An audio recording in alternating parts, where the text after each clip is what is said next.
Hey guys, I'm really excited because I will finally show you progress on building B2B2C SaaS applications. On a traditional SaaS, you have yourself and your team, which are the admins, and your tenants or accounts, which are your customers. On a B2B2C, there's a third person included, which is the consumer. So you will be able to build platforms like marketplaces, blog platforms, or e-commerce stores. And I'm creating a new concept on SaasRock called portals plus Stripe Connect. So you will have portals created by admins or tenants with their own pricing, with their own users, with their own analytics, SEO, branding, and so on. So let's take a look. This is still in development, but it's starting to look pretty powerful. So by default, you need to enable that you are going to work with portals. So that, as always, is on your app configuration. You need to have this enabled, portals enabled, and depending if you want to have it for tenants as well. So this is how it looks, like empty portals. And then the SaasRock portal is a separate project which runs on a different port because it's a separate direct repository. By default, I don't have a specific subdomain or any custom domain pointing to this one. So I'm gonna create one with maybe my name, Alex portal. So the subdomain becomes Alex portal. And now, as you can see, the portal is empty by default because it. Remember, SaasRock is not a no-code SaaS builder. It's a SaaS building framework. So it gives you everything you need to. Well, not everything, but as much as possible for you to build your SaaS application, or in this case, your SaaS platform.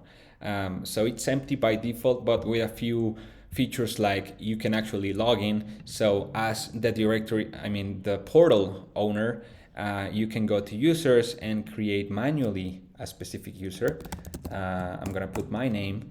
So I'm gonna go back to this subdomain, which is the portal, and log in with this created user. So now I have these profile buttons where I can go to my profile and update actually anything like before, or my password, or delete my account and go to building. And since I haven't created any plan on this specific portal, I can actually subscribe to anything. So let's go ahead and do that. I'm gonna go to pricing, and this requires Stripe Connect. So, well, I thought Stripe Connect worked in a different way. I used to think that any resource that you create on behalf of a Stripe connected account, it creates it there. But for example, when you create a customer, it actually is created on your platform or on your Stripe dashboard. You technically can create a customer on a specific Stripe account, but that doesn't work when you actually want to create a subscription or a payment intent. So that's where the Stripe account comes into place, where you want to make charges and take a fee, like I'm gonna show you right now. First, I need to connect my account. So connect with Stripe redirects me to setting up a new Stripe account, or I think selecting an existing one. So let's log in with this personal account that I use for testing. Verify your login. I think I can use my Touch ID. Yeah. Okay, so after I connect, well, I haven't actually created my Stripe account.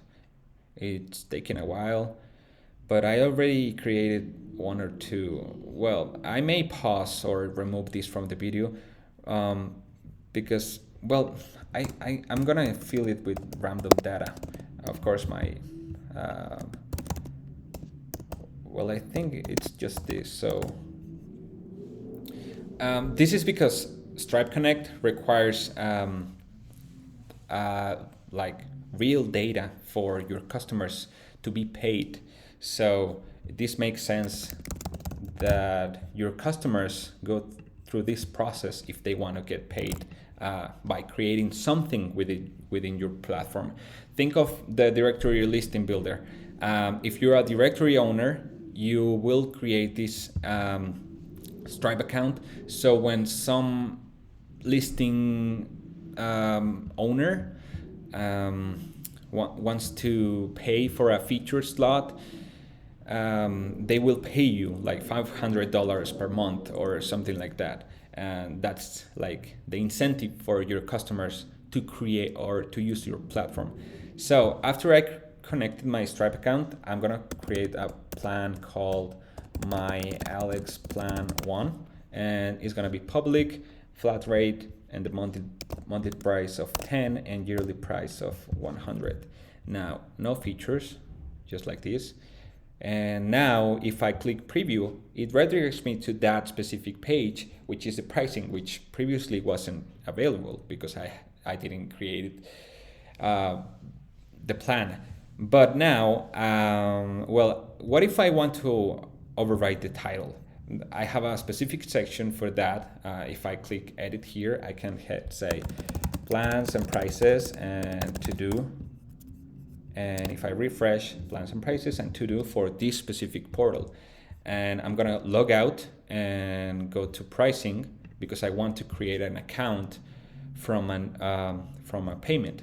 So I'm gonna use Google Pay because it's easier for testing. And then it asks me my email, so this is actually used. So I'm gonna use test 2.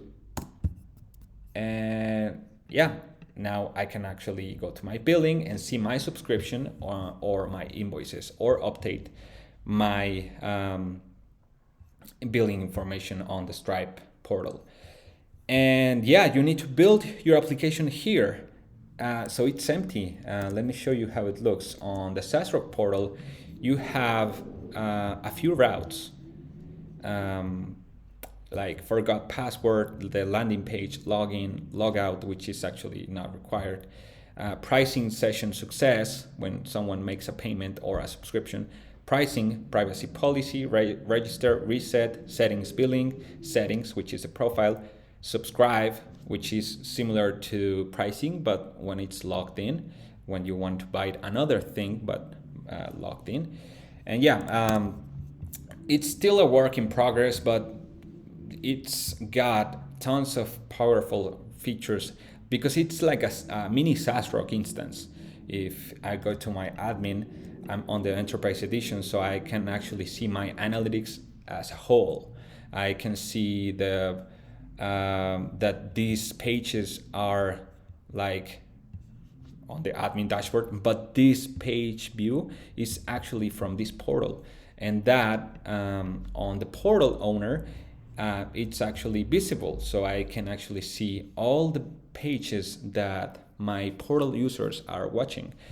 And yeah, you can connect custom domains. So if I use like the default one, which is port 3001, and I refresh this, I can actually access this portal on this or here on the default, which doesn't make sense, but just to testing purposes, because this needs to check the DNS records or DSN, I don't know. And of course the settings like branding, like let's see how it looks with red and dark, and save and refresh. So there you have it. And of course the user can actually switch to a light mode if you want, and that's actually stored. And the SEO things, details, and external analytics like Simple Analytics, Plausible, and Google Analytics. And I think that's it. Well, I can actually show you that the entity builder, I'm not sure if I should implement it on the portals, because I don't want to complicate portals, because it's so simple. Like this is like the base structure any website needs. Like some marketing pages like pricing, login, privacy policy, and logged in routes like profile, billing, but that's just it. Maybe I should provide like helper functions to use like the rows API. I don't know, because on the directory listing builder, it makes sense that portals have directories with custom properties. And well, but this actually works internally. I'm gonna show you like directory one, and I'm on this specific portal. So if I create another portal like Luna portal and go to rows, go to directory rows, I don't have any row here. But on the portal, I don't have anything displayed here. I need to build my custom implementation because I don't know what the portal is going to be.